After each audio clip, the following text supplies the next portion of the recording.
Salve galera da Vila Belmiro, sejam muito bem-vindos para mais um vídeo aqui no Palácio Cientista. Eu sou o Rex, apresentador aqui do canal. E hoje eu tô aqui, meus queridos, para podermos falar de um assunto um pouco mais aberto do que eu costumo falar aqui no canal. Hoje é aquele vídeo mais analítico e não um vídeo só sobre o Santos ou sobre tática que nem eu costumo fazer. É um vídeo sobre cenário. Sobre um cenário que, por incrível que pareça, eu reparei dessa vez acontecendo com outro time. E eu vou tentar dar esse exemplo para vocês entenderem sobre o que de fato é o vídeo. Eu vou fazer um levantamento com alguns números. E aí eu vou tentar no final propor soluções. Mas no final esse vídeo é sobre como o futebol brasileiro se tornou um terreno de apenas 3 times. O que levou a isso e como que a gente poderia resolver. Porque, sinceramente, vou contar pra vocês a situação que eu passei hoje, que foi durante o Globo Esporte aqui de São Paulo. Pra quem não sabe, eu moro na cidade de São Paulo. E aqui o Globo Esporte é obviamente focado no time de São Paulo. Então obviamente ele ia focar no Corinthians, né? Que disputou contra o Flamengo na final dessa Copa do Brasil. Mas lembra, esse vídeo não vai ser só sobre o Santos. Então quem é torcedor de outros times, sinta-se à vontade de assistir. O que eu percebi? Que era um Globo Esporte muito dedicado ao Corinthians hoje. Mas eu assisti do mesmo jeito. E eu percebi que eles mostravam a tristeza dos corintianos e tudo mais.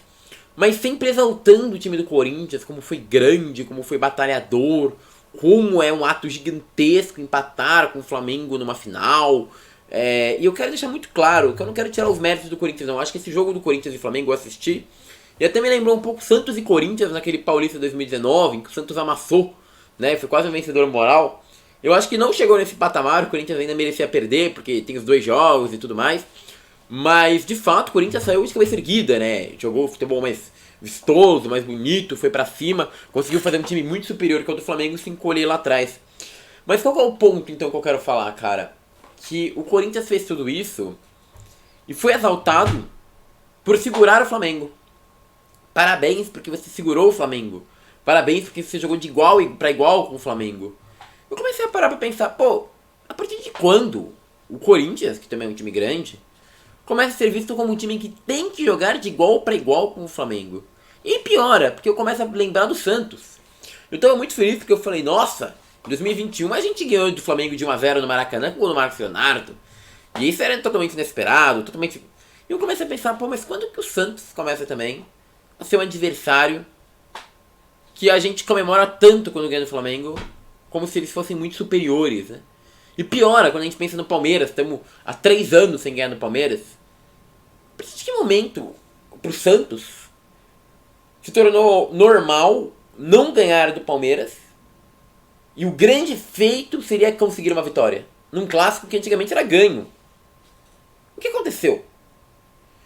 E eu começo a pensar em todos os outros times, São Paulo, que tem muita dificuldade, até às vezes o Inter, o Atlético Paranaense, que estão mais acima na tabela nesse ano, a dificuldade que eles têm contra esses times e como que esses times já são colocados como muito favoritos na frente deles. E bom, pra mostrar que eu tô falando de uma loucura, eu trago alguns números. Vou começar com a Copa do Brasil, tá? Copa do Brasil. 2019, Atlético Paranaense ganha do Internacional, tá? Um título de quem não é dessa tríade Atlético Mineiro, Palmeiras e Flamengo. 2020, Palmeiras ganha. Ganha os 2 jogos do Grêmio, inclusive. 2021, o Atlético Mineiro destrói o Paranaense. 2022, o Corinthians perde pro Flamengo. Ou seja, por enquanto foram 4 finais, nas quais 3 dessa tríade de times ganharam. E talvez Flamengo e talvez o Corinthians e o Atlético Paranaense sejam um destaque, né? O Paranaense por ganhar e o Corinthians por dificultar mais o jogo. Brasileirão. Em 22 a gente tem o Palmeiras isolado ganhando. Em 21 o Atlético Mineiro isolado ganhando. Em 20 e 21 a gente tem o Flamengo pau a pau com o Internacional ganhando. E em 19 a gente tem o Flamengo isolado ganhando. Desses, talvez o Internacional possa ter um destaque porque levou alguma dificuldade. Mas nos últimos 4 campeonatos brasileiros, 4 campeões dessa tríade. E a gente vai pra Libertadores. Nesse ano, Flamengo e Atlético Paranaense. Não sabemos o que vai dar. Mas mais uma chance para alguém da tríade ganhar. 2021, Palmeiras 2-1 sobre o Flamengo. Outro da tríade. E leva a Libertadores. 2020, em cima do Santos. 1-0 do Palmeiras. Mas a gente podia se exaltar o Santos aqui por chegar numa final contra o Palmeiras. Mas novamente mais um da tríade ganha. E para acabar no La Marca, em 2019, o Flamengo é campeão. Ou seja, nos últimos 4 anos, apenas um título foi conquistado por um time fora da tríade, o Atlético Paranaense. Todos os outros 11 títulos nos 3 principais campeonatos do país foram conquistados por algum dos 3 times mais ricos do Brasil. E vocês podem perguntar como que esses times ficaram tão ricos. Bom, cada um teve uma estratégia diferente, né? A gente pode pegar o Flamengo, que teve uma gestão do Bandeira de Melo, que foi uma gestão parecida com a do Santos, por exemplo, de realmente de reduzir gastos e tal, investir menos no time. Mas foi uma gestão mais moderada que a do Santos, né? Ainda assim tinha alguns times que eram decentes no Flamengo, conseguiam um título ou outro, inclusive, surpreendiam, né, nesse ponto. E foi marcado também por algum investimento. Tem que lembrar que o arrecadamento do Flamengo era muito maior que o do Santos, e tinha alguns outros investimentos por fora que ajudaram o Flamengo a subir. Então o Flamengo teve um processo de fato mais orgânico de reconstrução, mas que é muito difícil para qualquer outro time fazer, porque também foi muito movido à torcida. Já o Palmeiras foi um time que, de fato, teve o Paulo Nobre, teve algum cerceamento de dívida, mas foi muito impulsionado pela Crefisa, uma terceira que chega com forte investimento e hoje investe diretamente no Palmeiras. Muito parecido ao Atlético Mineiro, muito sofria, recebe um grande investimento ali do pessoal de Minas e também cresce muito, né? Tem seu mecenas. Ou seja, parece que no futebol brasileiro você se reconstrói, mas você tem que ter uma liquidez muito alta para conseguir se reconstruir rápido e botar fogo no negócio, ou você precisa de uma terceira que invista em você. Isso acaba limitando o futebol brasileiro, né? Acaba limitando somente times muito específicos, com situações muito específicas consigam subir.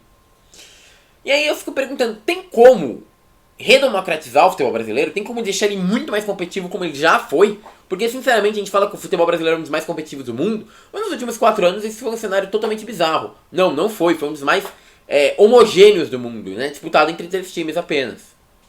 Agora, como que talvez a gente pudesse deixar o futebol brasileiro um pouco mais democrático? Bom, procurei jeitos, métodos, alternativas. Achei algumas. Nem todas eu acho boas, algumas, quem sabe. A primeira que foi dada pra mim, e essa eu não sei se eu concordo, é fair play financeiro. Que todos os times deveriam ter um valor X que pudessem gastar, e passando desse valor X ele pode sofrer multas, penalidades, problemas, que nem é na Europa. Justamente para tentar igualar o campeonato, e poderia isso começar antes, né, do que começou na Europa, justamente para que a distância entre os times não fosse tão grande quanto hoje é na Europa, já está institucionalizado lá. Bom, há várias maneiras de driblar um fair play financeiro, isso já é muito usado na Europa e poderia ser usado no Brasil. Além disso, é muito difícil você limitar a capacidade de compra de um time, porque eu não sei se eu gostaria que isso acontecesse comigo se o Santos estivesse nessa situação. Sinceramente, não sei se é a melhor solução, mas trago ela como uma delas. E agora eu quero te pedir, se você está vendo esse vídeo, escreva aqui nos comentários qual a sua solução para tentar deixar o futebol brasileiro um pouco mais igualitário.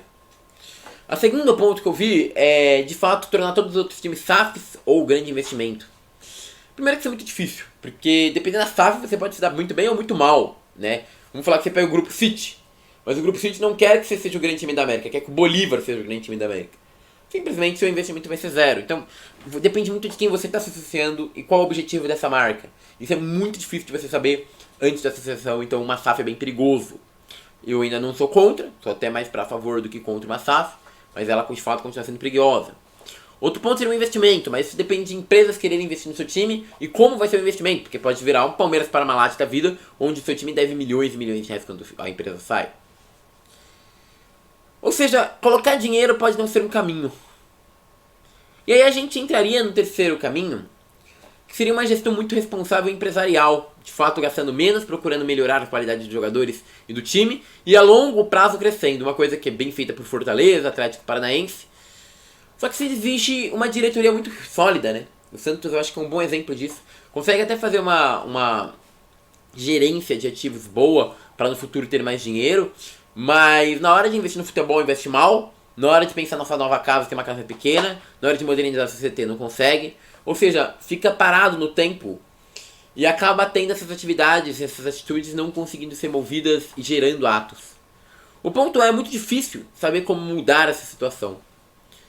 Mas eu acredito que os times têm que pensar em uma maneira de tentar deixar o futebol novamente mais igual. Óbvio, não tô falando que os times incluindo o Palmeiras e o Flamengo e o Atlético, porque esses já estão na frente, não faz sentido eles brigarem por voltar. Mas outros times estão na hora de irem. Eu acho que uma gestão responsiva, a base, pode ajudar. Agora, que de fato vai mudar esse cenário, Isso é uma pergunta, meus queridos, que eu levantei várias hipóteses, mas deixo a resposta pra vocês aqui nos comentários, tá bom? É isso, meus queridos. Se vocês também estão preocupados com a situação, compartilhe o vídeo, curte, comente e se inscreve aqui no canal, tá bom? Valeu, gente. Boa noite. Tchau.